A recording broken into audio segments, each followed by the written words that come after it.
guys, it's Josh Reviews, and thankfully my parents are not asleep, so I can review this as freely as I want. So guys, today we're reviewing Haunt. This movie came out a while back, and you know what? I had a real interest in watching this movie. I heard mixed feelings about it. I heard it was okay. I heard some people say it was okay. I heard some people say it was bad. And you know what? Right from the get-go, I love these kinds of movies. I love the kind of movies where they enter like a haunted attraction or whatever. They think it's all fun and games until eventually they find out, oh shit, the thing is real. How the fuck do we get out of here? And I think what was cooler about this movie is that it was literally everything I could want. I think it lived up to what it's building up. However, there were a few problems I had with the movie, but I'll get into that later. So, the movie's about 6 friends who are going to this... They're trying to do something on Halloween. They're bored. They don't know what to do. So, they're like, hey, let's go check out this haunted house. And the one main girl, she thinks she's being followed by her ex-boyfriend.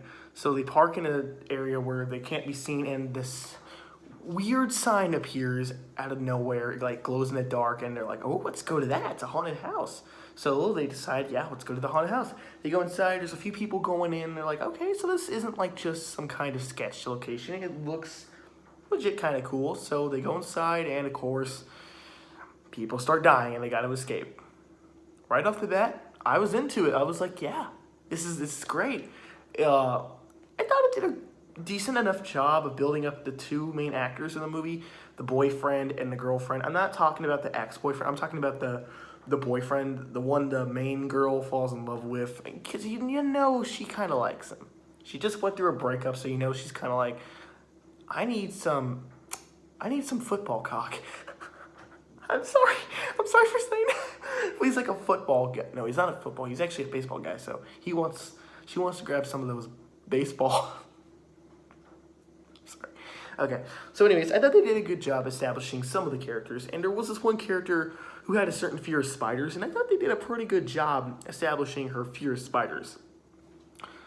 And when people start dying, I was like, okay, we're getting into it. This is how it's going. But then after that, I don't really know. It heads in this weird direction where like all the characters kind of split up. Kind of. I mean, it makes... Like, the whole way it's done is kind of weird, and the editing, I don't know if it was the editing, but like something about it was kind of off. It was like really weird, and I think the actors for the most part did a really good job. They weren't like outstanding, but they're decent enough that you're like, okay, I can buy it. I didn't, and another thing I kind of had a problem with was some of the characters. They were pretty forgettable. One character was a really douchebag, and I really just wanted him to die, and thankfully he did. Wow. So, like I said, the 2 main characters were fine enough, but all the other characters were kind of forgettable, except that one character from Ant Farm, which I didn't even know she was from Ant Farm until I recently found out. That was pretty cool. But holy shit, the one guy I wanted to die, he got fucking...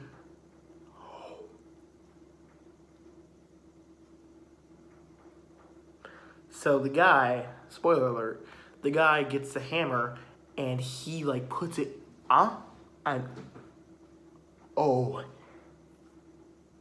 his face is gone. His face is gone. It's dead. He's dead. It's not as violent as Vile, because I think Vile was like fucking Vile. I still have nightmares. Yeah, the deaths in this movie were actually pretty good. There were a few times where I could tell it was a little bit CGI-ish. But for the most part, the deaths are pretty cool. I actually like the deaths. Okay, now I gotta get some... I don't know if I was already getting to dislikes or not, but those are the things I guess I liked. The 2 main characters, and the whole idea, and the set. I forgot to mention, the set is really well done. It's really cool. Okay, so my dislikes... Like I said, some of the main characters kind of suck. Thankfully, they're not like the main focus. Like, not too much time is put on them. But another thing I really didn't like was a few side plots. There was like a side plot with the main girl's like family that I really didn't care for, and I don't know. It was really forgettable. Like I literally the whole every time it would be brought up, I was like, really? I totally forgot we were talking about this. Like it goes nowhere, and I mean I guess it sets up the main character's like arc or something like, but it's not really done right. Like she doesn't like say like, oh my god, like I'm so afraid to go back there, and sometimes I can't face my fears. No, she's not like that. She's just like, yeah, my family was like pretty shit, and I'm afraid to go back there. But that's it. Like she doesn't say like, oh, like that's why I can't do this or something. She's not one of those characters that's like afraid to do something. It's really weird. Like the whole like her whole backstory. I don't know. Side plot was kind of stupid. Also, another side plot with her ex-boyfriend being a drunk alcoholic. It doesn't go anywhere. It doesn't go anywhere. In fact, he dies. Spoiler alert. Sorry, but it's not gonna go anywhere. I'm not gonna bother wasting your time. It doesn't go anywhere. He shows up in the movie, like you think he's gonna save the day, and then I kind of was like, okay, he's gonna die. He's gonna die, and of course he dies. I kind of like it's so obvious he's gonna die.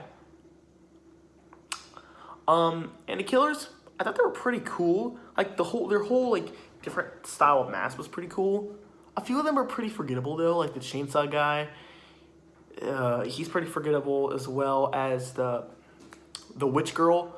But the two main villains is the clown, even though he doesn't really kill anyone. And get away, fly. And sorry. And what was the other guy? The ghost. The clown, and the Satan guy. They were pretty cool. Which, by the way, I don't know if it's a side plot, but I guess her whole idea is that they lure kids, and then they see, like, as they kill them, they, like, rip off their face, because when they reveal they take off their mask, like, they have this weird thing with their face. I don't know. It's weird, but stupid, but cool at the same time. I don't know. And, okay, one thing I did like was the ending. The ending was kind of creative and cool. I was like, yeah, that's pretty cool. That's pretty cool. I think that's pretty badass. Another thing I kind of like was the characters made somewhat smart. I shouldn't say smart, but they made a decision. It's better than making no decision. There wasn't a time where they were like, oh, what should we do? They're like, no, we got to do this. We got to move forward. And you know what? I thought that was pretty cool. Overall, this movie is pretty good. It's enjoyable. It's not noteworthy, but it's not bad. I'd recommend it. I had a fun time watching it. There were a few times, however, and like I said, it was kind of the side plot where I was kind of like, like it really didn't go anywhere, and I don't really care for it. But other than that, I actually kind of like this movie. I'd probably watch it every Halloween. I don't know. I have to buy it on DVD. I rented this on Movie iTunes, which, by the way, it's going to be on DVD on October 15th. So I probably check it out. I say it's worth a watch. Who knows? Anyways, I would have to give it a B plus. Yeah, a B plus, an 8 out of 10, and a 4 out of 5. I think I said that right. Anyways, guys, hope you guys enjoyed my Halloween haunt review. Stay tuned for my next movie, where I review Husk. Yeah, Husk. Ow, ow, ow. That was a piece of my eye. Can't wait to review Husk. Ow.